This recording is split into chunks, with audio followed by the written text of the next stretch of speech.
पूरी तरह से समझ में नहीं आएगी। पिछली वीडियो में आपने देखा था कि ट्रेन के ड्राइवर को मम्मीस मिलकर मार देते हैं और फिर ट्रेन के इंजन के अंदर भी घुस जाते हैं और पूरे ट्रेन पे कब्जा कर लेते हैं। ट्रेन के ड्राइवर के साथ ये सब हो चुका है, लेकिन गुल्ली बुल्ली सोहन बाबा में से किसी को भी ये बात पता नहीं है। उन लोगों को ये लग रहा है कि किसी दूसरी वजह से ट्रेन यहाँ पे रुकी हुई है। और अब आगे की स्टोरी देखते हैं। चुन्नी और रॉड ट्रेन की खिड़की से बाहर झांक कर देखते हैं, लेकिन उन लोगों को तब भी कुछ भी पता नहीं चलता है। बाबा कहते हैं अरे कोई आगे दरवाजे पे जाकर देखो तो ट्रेन क्यों रुका हुआ है, आगे कोई स्टेशन है क्या, शायद रेड सिग्नल होगा इसीलिए ट्रेन यहीं पे रुक गई है। बाबा की ये बात सुनते ही गुल्ली अपनी सीट से उठकर देखने के लिए जाने लग जाता है कि आखिर बात क्या है, ट्रेन इतनी देर से रुकी हुई क्यों है। गुल्ली दरवाजे पे आकर खड़ा होता है और कहता है ये ट्रेन है या बैलगाड़ी, बार बार रुक क्यों जाता है, इससे अच्छा तो मैं अपनी जीप से ही सबको लेकर चला जाता। ये बोलकर गुल्ली झांक कर ट्रेन के इंजन की तरफ देखता है, कहीं कोई मम्मी गुल्ली को झांकता हुआ देख ना ले। अगर ऐसा हुआ तो मम्मी इन लोगों पे भी हमला कर देंगे। अरे ये क्या, ट्रेन के ड्राइवर को तो मम्मी ने बहुत बुरी तरह से मारा है। अरे ये क्या, नीचे वाले मम्मी कहाँ चले गए, लगता है वो सब फिर से ट्रेन में ही चढ़ गए। कहीं अब इस ट्रेन को ये मम्मी ही तो नहीं चलाएंगे ना। अरे वो क्या, आगे में तो कोई इंसान पड़ा हुआ दिख रहा है, मैं जल्दी से बाबा को जाकर बता देता हूँ। ये बोलकर गुल्ली बाबा को बताने के लिए दौड़ जाता है कि उसने आगे में एक इंसान को देखा है जो कि जमीन पे पड़ा हुआ है। बाबा बाबा मैंने एक इंसान को देखा जो आगे में जमीन पे पड़ा हुआ है इंजन के पास, शायद उसे ही देखने के लिए ट्रेन का ड्राइवर ट्रेन को रोक दिया है। क्या गुल्ली तुम सच कह रहे हो, वहाँ पे सच में इंसान पड़ा हुआ है? अरे हाँ मैं सच कह रहा हूँ, मैं झूठ क्यों बोलूंगा। तुम लोगों को विश्वास नहीं है तो चलो देख लो चलकर, तुम लोग जब अपनी आंखों से देखोगे तब विश्वास करोगे। अरे ये क्या, ट्रेन तो चलने लगी। अरे बाप रे, इसका मतलब इस ट्रेन को मम्मी चला रहे हैं। इधर बाबा कहते हैं अरे गुल्ली हमसे मजाक कर रहा है। बाबा की ये बात सुनकर गुल्ली खिड़की की तरफ इशारा करके कहता है चुन्नी देखो तो बाहर में दिखाई देगा वो इंसान। लगता है खिड़की से रॉड और चुन्नी इस ट्रेन के ड्राइवर को देख लेंगे।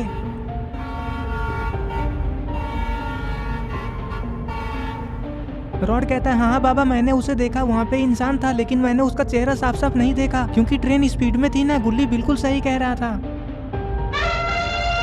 अरे ये क्या, आगे तो ट्रेन के पटरी पे बहुत सारे जंगली हाथी खड़े हैं, कहीं ये मम्मी ट्रेन से हाथी को ठोक ना दे। अरे ये क्या, मम्मी ने तो ट्रेन को रोक दिया, लगता है ये मम्मी हाथी से डरते हैं। अरे नहीं, ट्रेन के ऊपर वाला मम्मी तो हाथी पे गुस्सा हो रहा है। तभी दूसरा मम्मी ट्रेन के ऊपर से छलांग लगाकर नीचे आ जाता है। कहीं ये हाथी के साथ लड़ने का तो नहीं सोच रहा है ना। अगर ऐसा है तो हाथी इसे उठाकर फेंक देगा क्योंकि ये जंगली हाथी और जंगली हाथी से लड़ना इतना भी आसान नहीं है। लेकिन ये जंगली हाथी आखिर ट्रेन के पटरी पे आकर क्या कर रहे हैं। इधर बन्नी और रॉड सूसू करने के लिए ट्रेन से नीचे उतर जाते हैं और साइड में जाकर आराम से सूसू करने लग जाते हैं। लगता है इन दोनों ने अभी इंजन की तरफ ध्यान नहीं दिया है कि आगे में क्या क्या हो रहा है। अगर इन लोगों को ये बात पता चलेगा कि ट्रेन के आगे बहुत बड़े बड़े जंगली हाथी खड़े हैं और तो और इस ट्रेन को मम्मी चला रहे हैं, तब तो इन दोनों का होश ही उड़ जाएगा। ये दोनों अभी ट्रेन से बाहर है, इन लोगों पे मम्मी हमला भी कर सकते हैं। चुन्नी कहता है सोहन अंकल जल्दी से मेरे पापा को आवाज लगाकर बुलाइए, कहीं ये ट्रेन उनके आने से पहले स्टार्ट ना हो जाए। चुन्नी की ये बात सुनते ही सोहन रॉड और बन्नी को बुलाने लग जाता है। रॉड पीछे मुड़कर देखता है और कहता है हाँ हाँ हो गया, आ ही रहा हूँ। तभी बन्नी की नजर इंजन की तरफ चला जाता है और बन्नी सब कुछ देख लेता है। बन्नी इशारा करके रॉड को भी बता देता है देखो इंजन की तरफ बहुत सारे हाथी है।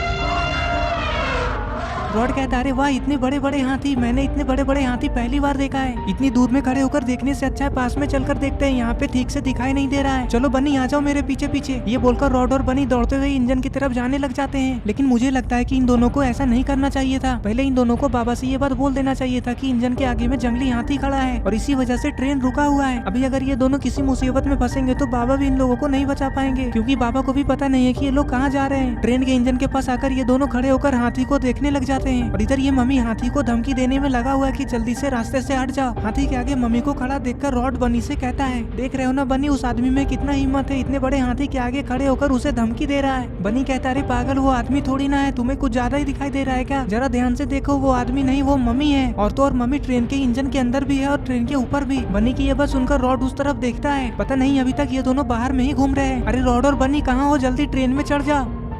इधर रॉड बनी से कहता है तो फिर यहाँ पे खड़े होकर देख क्या रहे हो, भागो बनी यहाँ से जल्दी, नहीं तो ये मम्मी हम पे हमला कर देगा। अरे ये क्या, एक हाथी ने तो बनी पे हमला कर दिया। अच्छा हुआ कि रॉड वहाँ से भाग गया। अरे नहीं, एक मम्मी तो रॉड का पीछा कर रहा है, वो भी ट्रेन के ऊपर से ही। रॉड जैसे ही ट्रेन के ऊपर मम्मी को खड़ा देखता है तो उसे देखते ही डर जाता है और नीचे गिर जाता है। मम्मी रॉड को देखकर जोर जोर से चिल्लाने लग जाता है। रॉड मनी मन पछताते हुए कहता है मैंने बाबा को बिना बताए यहाँ पे आकर गलती कर दिया। मम्मी रॉड पे हमला करने के लिए छलांग लगाकर नीचे आ जाता है।